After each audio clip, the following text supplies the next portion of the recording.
Hey guys, welcome to another episode of the High Ticket Coaching and Consultant Strategy and Growth Show. Now, if you're watching this interview anywhere else but within our private Facebook community called High Ticket Client Attraction Insider Circle, definitely come check us out. We'd definitely love to have you. That community was put together specifically for coaches, consultants, and service providers who are serious about getting up to that 6 and that 7-figure level. So if that's you, definitely come check out the High Ticket Client Attraction Insider Circle. So today I want to introduce you to one of our members, Gabriel Keczan. Welcome, Gabriel. Thank you, Extus. Thanks for having me here. Awesome. It's a pleasure. So, Gabriel, tell myself and the community, what is it that you do? Well, I'm a men's embodiment and empowerment coach, and my background is as a trauma therapist. And so I've recently pivoted into the coaching space to bring these transformative tools into the lives of the men that I serve. And my program's called Alive on Purpose, because purpose and bringing people in alignment with their purpose is a big part of my approach. Yeah, awesome. So what got you started down this path? Really a path of surrender. I kind of fell backwards into my therapy training, not planning to become a therapist, but it just was like the next step. And so just surrendering to my aversion to it or my objections to it, and then seeing it as also as a path of holistic healing. And so I've been on a healing path myself, and this just seemed like the next step to make this my work. And it's been a learning journey and an unlearning journey of letting go and surrendering, and a beautiful journey of witnessing the transformation that I get to see men coming their lives into the next level of what's possible when they clear their blocks and work through their traumas. Mm-hmm. Awesome. So, and now you said, did you start off as a therapist as well too? Is that where you got your start? Yeah, so I started in therapy and working with trauma in the body as an embodied somatic therapist. Mm-hmm. So those are also tools that I bring into my coaching practice. So it's a bit of an integration of somatic therapy and coaching. So there's the forward momentum of what are you creating and what do you want and what do you see on your horizon, and also sometimes in order to get people forward, they got to look inside and clear some blocks and some junk that's accumulated there because of the past. So it's a bit of a titration between, what's showing up in the body that's holding you back, and how to work with clearing that so that there's the desirable future that people want to create. Yeah. So what do you mean by, because you mentioned what's showing up in the body that's holding you back? How do you, how do you define that? What do you mean by that? Well, I guess that's just an approach to trauma that's embodied. So there's, the story of what happened to me in the past, but there's also my embodied experience in the present moment. And that's where we have power to change things. If there's a clenching in the throat or a tightening in the jaw, a tightening of the tummy, there's a holding pattern there that's connected to the unconscious. And so working in present time with practices for mindset shifts and also empowering embodiment practices are ways to clear those blocks that are in the body, so people can go forward with. Mm-hmm. Okay, good. Okay, so what about so I guess with trauma, is trauma something that we all have? Or how do you define trauma? What is trauma in your definition? There is that there's many dimensions of it. I mean, there's personal trauma, and that depends on the person. There's historical, and there's the trauma of everyday living, in a world that often doesn't make sense and is complex. And then there's developmental trauma too, where those places in my coming of age as a man that maybe were missed, a lot of the times, my passion is also looking at rites of passage and that journey from boyhood to manhood that many of us didn't have celebrated by a culture, in a way that honors that transition. So a lot of the pain that men are experiencing is sometimes caught up in that developmental trauma. So my work is to titrate with them around what their pain is and what crisis they're in, and look for its root causes, and then work with transformation and transformative tools there. So yeah, that's when I talk about trauma, I talk about, you know, the everyday traumas, but also, you know, the ones that are most pressing and troublesome because they're blocking people from going forward with their creations and their purpose, really. Yeah, awesome. Now, when you work with your clients, do you have like a physical office, or is it mostly virtual? It's virtual as far as my Alive on Purpose program goes. That's an online coaching business, but I also have an office here. This is my office in my city I live in, and I live in a small city in the mountains of Western Canada. So I see clients in person, and I also see clients online. Yeah, yeah. With COVID-19, has it affected business at all? Did you have to make any transitions, or are you still normal operations? What's it like for you? Yeah, the province that I'm in, British Columbia, shut us down for a while. So for a couple of months, we could only do video work. But in the last couple of months, they've opened the doors again. So I'm seeing people in person again. So there was definitely an impact. And I happen to be transitioning anyway to bring more of my business online. I've been doing that for the last 6 months anyway. So for me, it was kind of just a natural alignment of just showing up more in the online space and reaching into in a way, a different market. Yeah, awesome. And what are your thoughts? What do you find? Do you find as far as the working with clients in person versus virtual, is it about the same experience? Yeah. Yep, it's the same. I mean, because what I do and the way I work is also inviting clients to slow down and notice their sensations in their body. And that can happen anywhere. So it can happen over video just as easily as in person. And of course, there's always, Zoom fatigue. They talk about, there's something not quite as real when we're looking at each other through these interfaces. And so that's definitely a barrier for sure, because there's nothing like being, really embodied and sitting across from someone so you can smell them and you can, feel each other's social cues, kind of embodied body language in a different way. There is definitely that. But I find that when people show up online too, and if they're really committed to doing the work, then they're going to meet me with that equal level of commitment, and the transformations are still just as powerful. Yeah, awesome. Now, what's your why for doing what you do? I think I guess my mission is to connect men with their sovereignty and their creativity, so that they can claim their power to give their gifts in the world and live their lives on purpose. Because I see, when I look around, actually, a lot of men in a lot of crisis, a lot of men not doing the work they're here to do, and not giving their gifts in the world, and that has other repercussions of creating suffering. And so, yeah, that's really what I'm here to do, is to be a transformative force in the lives of men, and of course the ripple effect that has on all people and all genders.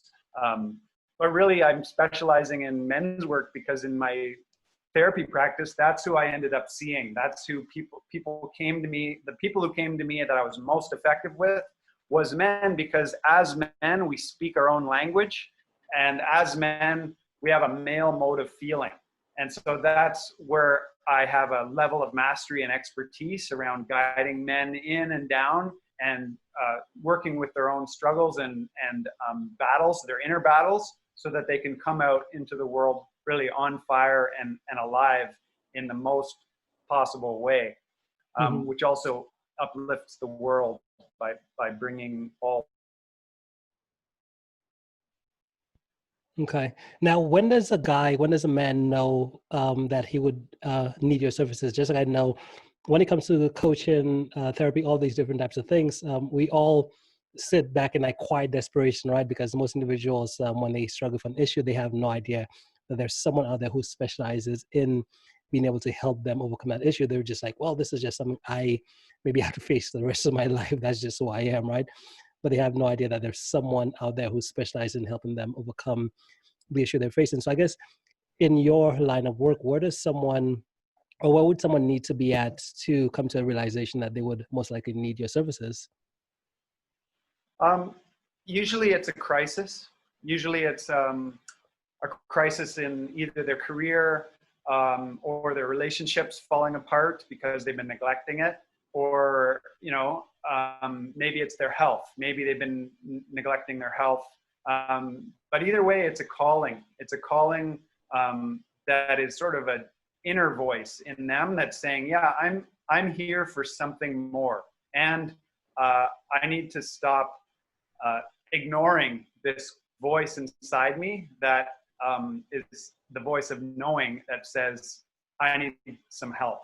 Because also, as men, a lot of us are conditioned to believe that we don't need to ask for help, that we need to just tough it out and be strong, and that we can't be weak, and that asking for help is weak.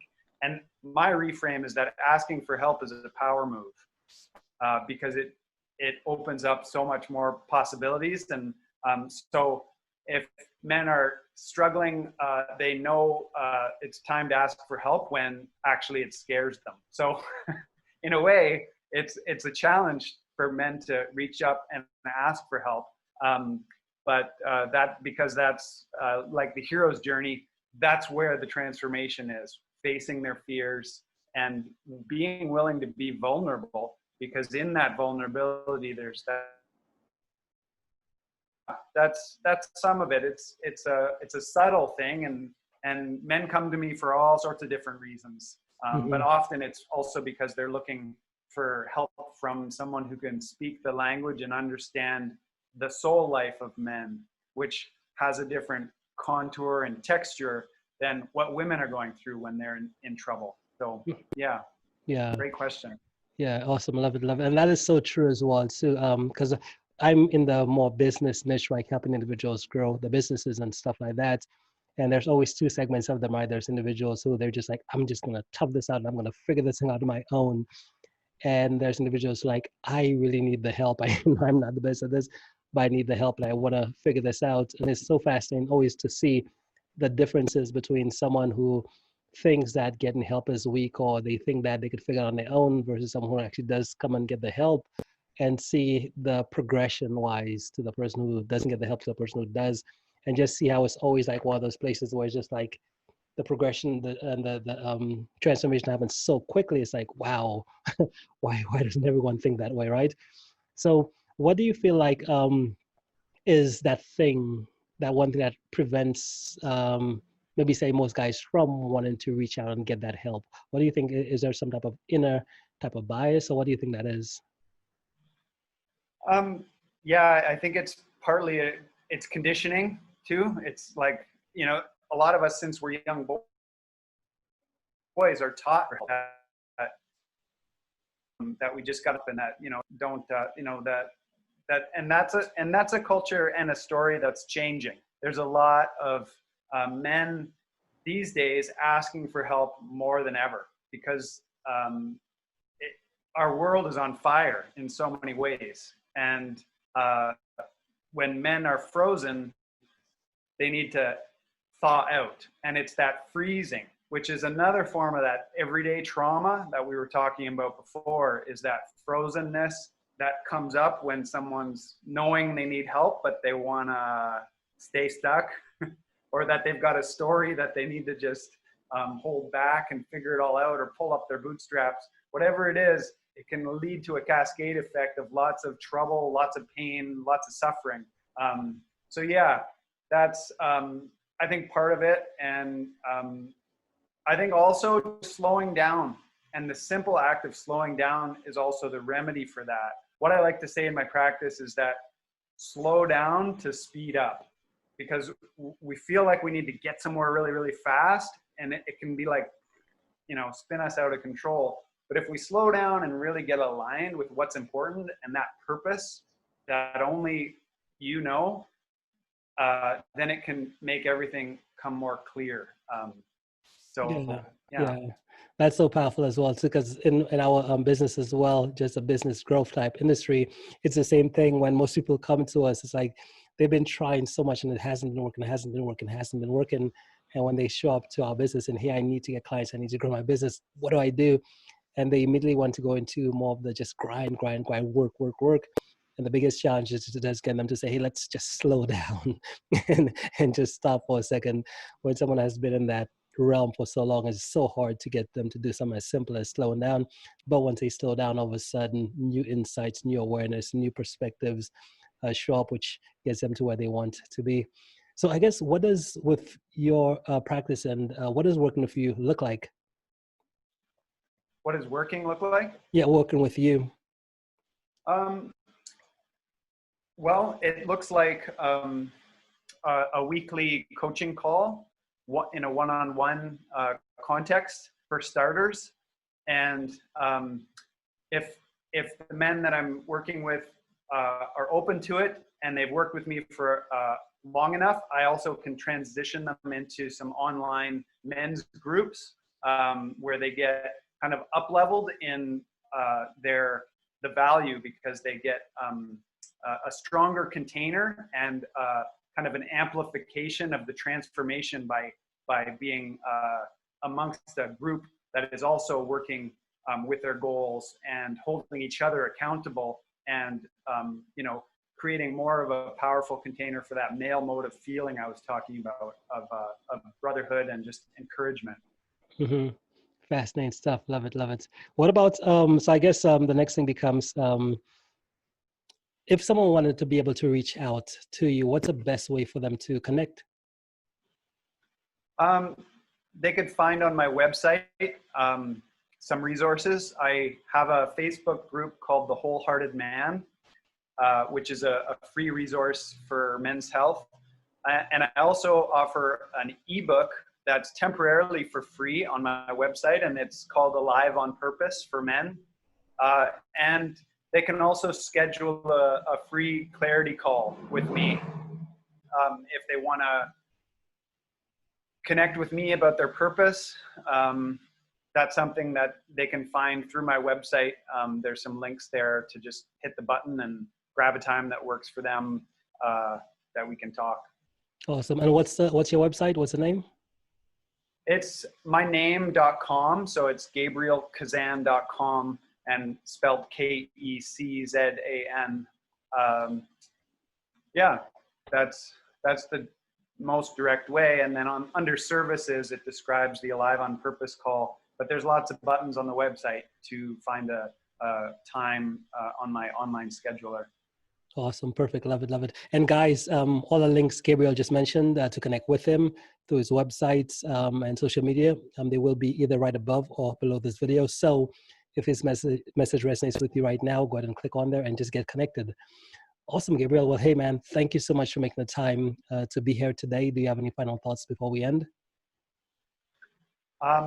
Just thank you, Extus, for having me. It's nice to connect with you and take this time. I appreciate you taking the time. Awesome. Well, again, thank you so much, and we'll talk soon, okay? Okay.